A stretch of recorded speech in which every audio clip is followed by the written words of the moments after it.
to my channel. Với nọ xuân mai vun có dao có chắc ăn ha cái thằng ta nó chả khác gần thì đó na cho nên cái video đây lâu em na mình lâu rồi sao cái vàng cái đó nè lâu lâu bây giờ cái bế xe cho với nãy hiện với nãy cái màn trôi hậu hi aloe vera gel le rose water le nimbu muốn tiền ha ở trong về in lâu lúc đầu in lâu chẳng á 좀 까미가 잘 넣어도가 맨날 시켰는데 저는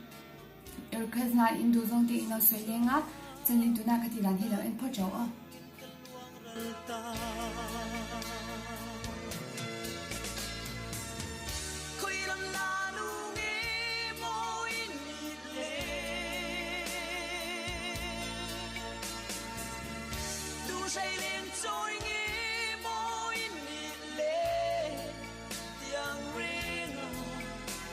Đôi lúc in thì quay tu cất tông ngại lâu nắng lâu chú ô mê tra isu lên lại về na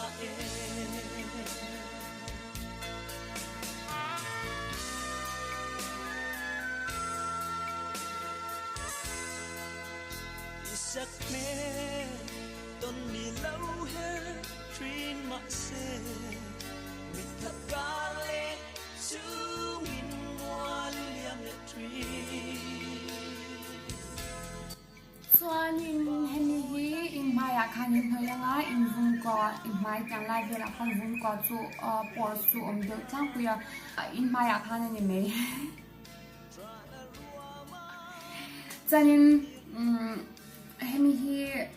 ni din noi le turanya ni din in janga chonin atema ta ne atema maya pyang thok chang me don ni chuang san chonin min som hu khan themin la ro a ro theng khang ha turani a ro no ha fai de win in phinga chang kha jang khan ni din in janga kar kha chun chan mai kun vun kwa kha azya vek don ni chuwa chan he hi in lo apply vez agana chan